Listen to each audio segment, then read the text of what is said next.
Hello friends, আশা করি ভালো আছেন। আজকে আমরা আলোচনা করব পেন্সিল নিয়ে। আমরা অনেকেই জানি না ছবি আঁকার জন্য আমাদের কি কি পেন্সিল দরকার।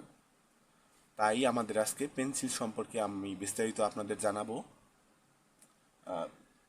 তো আপনাদের ছবি আঁকা শিখতে হলে সর্বপ্রথম আপনাদের পেন্সিল সম্পর্কে জানতে হবে।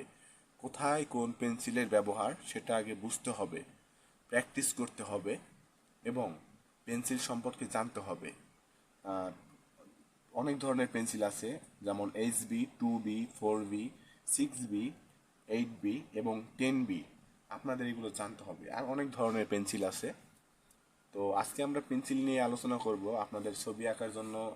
আপনারা যারা ছবি আঁকা শিখতে চান, আহ, তাদের প্রথম ধাপই হচ্ছে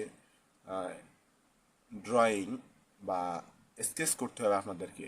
এজন্য আপনাদের পেন্সিল দিয়ে আপনাদের ছবি আঁকতে হবে বারবার, এবং পেন্সিল দিয়ে এক্সপার্ট হলেই আপনারা আর সকল নিয়মগুলো আপনারা শিখতে পারবেন।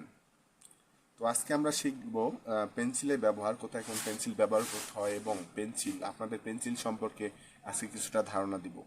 এটা হচ্ছে HB পেন্সিল। এটা দেখতে পাচ্ছেন আপনারা, খুবই হালকা। এটা বিভিন্ন জায়গায় ব্যবহার করা হয়। আপনারা চাইলে HB দিয়ে আগে শুরু করতে পারেন, তবে HBটা খুবই হালকা। এটা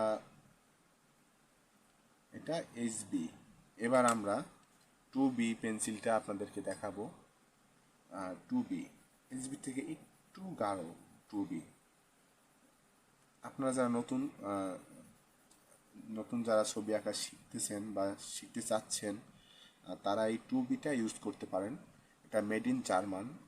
এই পেন্সিলটা খুবই ভালো। তো আমরা 2Bটা দেখলাম। তো এবার আমরা 4Bটা দেখব। 4B পেন্সিলটা 4B তো 2Bর থেকে একটু গাঢ় হবে। এটা 4V। 4V দেখতে পাচ্ছেন। এবার আমরা 6B পেন্সিলটা দেখব। এটা হচ্ছে 6B। আর পেন্সিল সবসময় ধরবেন একদম মাথায় না, একটু উপরে, এই বরাবর পেন্সিলটা ধরার চেষ্টা করবেন, আপনার ছবি আঁকা ভালো হবে। তো আপনারা এখন 6B পেন্সিলটা দেখছেন, 4B থেকে একটু গাঢ় 6B। এবার আপনাদের 8B পেন্সিলটা দেখাবো। আপনারা দেখতে পাচ্ছেন যে এক একটা পেন্সিল একটা থেকে একটা গাঢ়, একটা থেকে একটা গাঢ়, তাই না? এটা যে 8B। এবার সর্বশেষ আমাদের যে এটা হলো 10B।